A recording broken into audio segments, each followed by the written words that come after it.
Alright, let's wrap it up with the creative looks for this year with a Day of the Dead inspired tattoo-like doodle on the body. So that is obviously a more intricate title than I was going for, but there's also a face makeup suggestion, which is of course entirely up to you. So you could do whatever beauty makeup you wanted, and then these tattoos on your chest. Without further ado, I'm going straight in and doing my eye look, because foundation and eyebrows don't really matter. I show them in every single video. So you'll do those however you want, but for the eyes, I'm just filling them in completely with gel liner. That's the top waterline, the bottom waterline, the lid, the underneath, and I really want them to almost look hollowed out in a sense.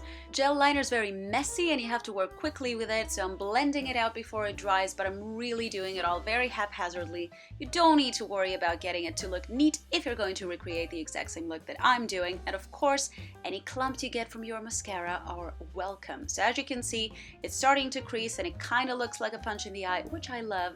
My contour is going to be quite soft, which is why I'm going in with my Sculpt Contour Powder by MAC, and I'm taking this to hollow up my cheeks and on the top of my forehead and underneath the jaw, and I'm also doing a bit of highlight because yes, I'm not going for glamour, but why not add a tiny bit of light reflection on there? That's always nice. I am not, however, going to succumb to the temptation of correcting or injecting any little bit of health in there, which means I'm completely skipping concealer and blush. I want the face to look completely drained of color and just like I slapped it on and I went to bed and that sort of thing. So, lining my lips with my red lip liner, which I'm going to show you in a little bit. I'm overlining them as well because that's just how I do.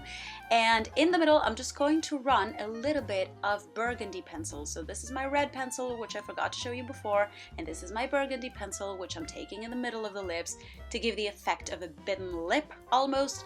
That will make the lips look smaller, but it makes them look slightly more unhealthy as well, which apparently I have a soft spot for. So going in to do my tattoos with my Kryolan Black Aqua Color Plus. This is keeping it really simple. I mean, I feel like with all my Halloween looks this year, I've used few products and ones that are easily traceable on the menacing market, which is that of Halloween every year. And yeah, so you just need the one product. You could of course use your eyeliner to do this, the one you use for your eyes, but I'm just laying down my designs basically, and it kind of looks like crap in the beginning. But fret not, for there is some rhyme or reason to this all. Just kidding, not really. Put on whatever design you like. I just did a bit of a sugar skull. It's actually a skull with flowers around it in the middle of my chest, and then just a flower on my right shoulder, which is the hardest shoulder to draw because I'm just drawing with my right hand, and this lady, this pretty lady on my left shoulder, which again, it's kind of hard to draw looking straight into a mirror from a distance, but basically what you're going to do in order to mimic the tattoo technique is just to add a bunch of rough shading just with black all around your shapes and outlines. And we don't want to use eyeshadow for this because, like I said, we want the little bit of shading that we're putting on to look like it's been sort of engraved into the skin almost. I don't even know if this makes sense, but anyway, if you want to go ahead and use color, by all means do that. I do prefer the just black. I was gonna say black and white because I do have a soft spot for grayscale, but yeah, just the black color will do for me. What other piece of information or disclaimer did I have before I leave you in peace to just watch the damn thing? Yeah, you can definitely take a look at reference pictures. Oh yeah, make sure to not forget the armpit. You don't want to leave the pit sad and forgotten. Another piece of advice I have for you, as a gold mine of information that I am, would be to start from the outside of your shoulders and work your way in. So in essence, do the opposite to what I did, because I started by drawing the skull in the middle of my chest, and what I find is that as time goes by, I tend to get a little bit more comfortable and acquainted with my materials, so the drawing work, the technique gets better. So it's better to have the crappy bits around the sides of your body where they're not very noticeable, rather than on your chest where it's likely the first part people are going to notice and pay attention to.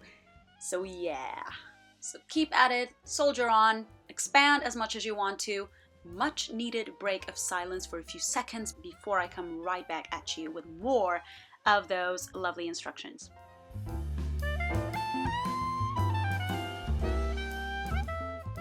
So you can stop right here and call it a day and just pair your beauty makeup with your tattoos on the body, and that's a beautiful match made in heaven. However, I wanted to do a design which is only slightly reminiscent of a sugar skull, aka the little tadpole-like thing underneath the cheekbones and the plant-like designs on the chin, and of course this spider-like design underneath the eye. And I'm topping off said eye, actually the eyelid itself, with my graphite gray lip gloss by NYX. And if you're concerned with longevity, this actually stays put pretty well and it doesn't crease all that much, even though it's as liquidy as you would expect. And that's it for the finished look. Happy Day of the Dead. Leave me your thoughts in the comments down below. Thank you so much for watching as always, and I'll see you in my next video. Bye!